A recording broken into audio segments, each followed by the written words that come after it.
বাংলাকে তার প্রাপ্য ১০০ দিনের কাজের বকে অর্থ এবং আবাস যোজনার টাকা না দিয়ে রাজ্যকে বঞ্চনা করার প্রতিবাদে আগামী ১০ই মার্চ কলকাতার ব্রিগেডে জনগর্জন সভার ডাক দিয়েছে তৃণমূল কংগ্রেস। সেই সভাকে সফল করার লক্ষ্যে বুধবার আউশগ্রাম ১ ব্লকের বেল্লো গ্রাম পঞ্চায়েতের বরাকগ্রামের ফুটবল ময়দানে আউশগ্রাম ১ ব্লকের ৭টি অঞ্চলের কর্মী সমর্থকদের নিয়ে সভা করল তৃণমূল কংগ্রেস। এদিনের এই সভায় উপস্থিত ছিলেন বর্ধমান জেলা যুব তৃণমূল সভাপতি রাসবিহারী হালদার, জেলা পরিষদের মেন্টর দেবু টুডু, আউশগ্রামের বিধায়ক অভেদানন্দ খান্ডার, আউশগ্রাম ২ ব্লক তৃণমূল সভাপতি শেখ আব্দুল লালন, আউশগ্রাম ১ ব্লক তৃণমূল সভাপতি অরূপ সরকার। এছাড়াও ছিলেন আউশগ্রাম ১ পঞ্চায়েত সমিতির সভাপতি তাপস চ্যাটার্জি, আউশগ্রাম ২ পঞ্চায়েত সমিতির সভাপতি মমতা বারুই, যুব নেতা শান্তা প্রসাদ রায়চৌধুরী, শেখ সঞ্জু সহ এলাকার বিশিষ্ট ব্যক্তিরা। এই সভার আয়োজন করে বিল্লগ্রাম অঞ্চল তৃণমূল কংগ্রেসের সভাপতি অনুপ ঘোষ। সভায় মহিলাদের উপস্থিত ছিল চোখে পড়ার মতো। এদিন সভা থেকে বিজেপি নেতাদের আক্রমণ শোনাতে দেখা যায় তৃণমূল নেতৃত্বকে। এদিন এই সভা থেকে নেতাদের মুখ থেকে শোনা যায় যে তারা শুধু ব্রিগেড মাঠ ভরাতে যাবেন না, তারা যাবে ন্যায্য অধিকার বা তাদের পাওনা টাকা আদায়ের লক্ষ্যে এবং বিভিন্ন প্রকল্পের বঞ্চনার বিরুদ্ধে কেন্দ্রের কাছে জবাব চাইতে। এই সভাতে আরও শোনা যায় ১০ই মার্চ আমরা এই এলাকা থেকে কয়েক হাজার কর্মী সমর্থক নিয়ে যাওয়া হবে, তাই বিজেপি চক্রান্ত করে ট্রেন বন্ধ করেছে। এইভাবে ট্রেন বন্ধ করে আমাদের আটকানো যাবে না। আগামী লোকসভা নির্বাচনে আউশগ্রাম ২ ব্লক থেকে ২০,০০০ ভোটে তৃণমূল কংগ্রেসের প্রার্থী জয়লাভ করবে। মানুষ উন্নয়নের স্বার্থে ভোট দেবে। আউশগ্রাম থেকে পরিতোষশীলের রিপোর্ট, সোজা কথা নিউজ, পূর্ব বর্ধমান। জনগর্জন সবাই বাংলার মানুষ গর্জে উঠেছে। পূর্ব বর্ধমান জেলার আউশগ্রাম ১ নম্বর ব্লকের মানুষ গর্জে উঠেছে। আজকে তারই প্রস্তুতি সভা, জনগর্জন সবাই আমাদের নেতা অভিষেক বন্দ্যোপাধ্যায়ের ডাকে, নেত্রী মমতা ব্যানার্জির ডাকে বাংলার মানুষ গর্জে উঠেছে এবং এই লড়াইয়ে সামিল হয়েছে। কেন ১০০ দিনের কাজের টাকা আটকে রাখবে বিজেপি সরকার? কেন গ্রামীণ সড়ক যোজনার টাকা আটকে রাখবে? কেন আমাদের ১,১৫,০০০ কোটি টাকা বাংলার আটকে রাখবে? জবাব দিতে হবে কেন্দ্র সরকারকে। এই জবাব চাওয়ার উদ্দেশ্যে আমরা ব্রিগেডে উপস্থিত হচ্ছি। তারই প্রস্তুতি সভা আউশগ্রাম ১ নম্বর। আউশগ্রামের কয়েক জায়গায় এখন দেখছি বিজেপি পতাকা তারা লাগাচ্ছে এবং বাড়ি বাড়ি যা প্রচার করছে যে মোদিকেই ভোট দেওয়ার জন্য। বিজেপির কর্মী বলে কিছু নেই, কাউকে দায়িত্ব দিয়েছে পয়সা খরচা করে ফ্ল্যাগ লাগানোর জন্য। একটা বুথে একটা কর্মী আছে, বিজেপির ১০টা কর্মী এই বিধানসভায় খুঁজে বার করুন না আউশগ্রামে, তাদের কর্মী নাই। মানুষ তৃণমূল কংগ্রেসের পাশে আছে।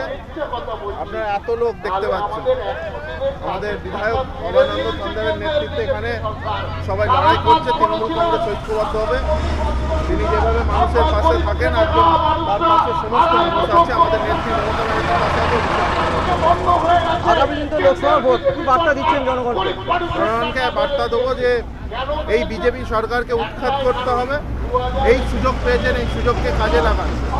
কারণ তাদের যদি উৎখাত না করেন, তারা যেভাবে আমাদের বিভিন্ন প্রকল্পের টাকা আটকে দিচ্ছে, যেভাবে কদিন পর থেকে লক্ষ্মী ভাণ্ডারের টাকা বলবে দেওয়া হবে না।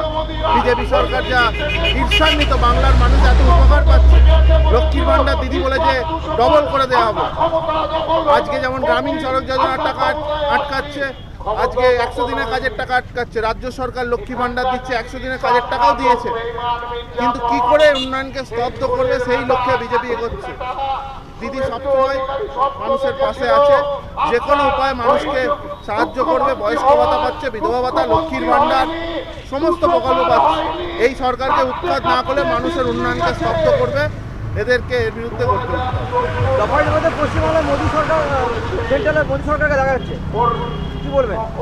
পশ্চিমবাংলায় ২বার ৩বার এসছে, এখন পর্যন্ত রয়েছে পশ্চিমবাংলায়। পশ্চিমবাংলায় বিজেপির কোনো স্থান নেই, সেটা ভোট বাক্সে আপনারা দেখতে পারবেন। তৃণমূল কংগ্রেস বিপুল ভোটে জিতে।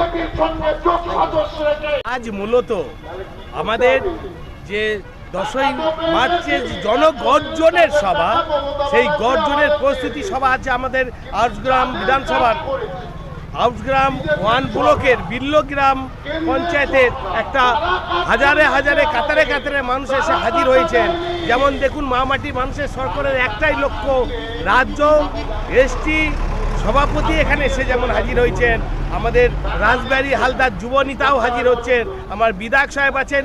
1 এবং 2 যৌথ যে আক্রমণ, যেটা যে আমাদের ন্যায্য পাওনা টাকা 100 দিনে কাজের টাকা দিচ্ছেন না, আবার আবাস যোজনার টাকা দিচ্ছেন না।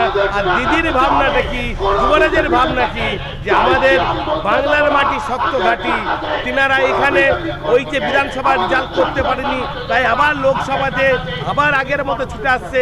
আরে বাবা, দিদির যা কাজ, যুবরাজের যা কাজ, মোদি যতই আসুক চুগলাবাজ প্রধানমন্ত্রী, এখানে কোনো ডাল বলবে না, অর্থাৎ কোনো কিছু তাদের রিজাল্টই হবে না।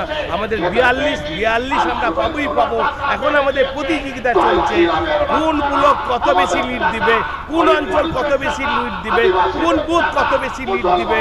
আমাদের একের পর একের প্রতিযোগিতা চলছে। এখানে 42 কেউ রুখতে পারবে না। না অস্তিত্ব আছে বিজেপির, না অস্তিত্ব আছে সিপিএমের, না অস্তিত্ব আছে কংগ্রেসের।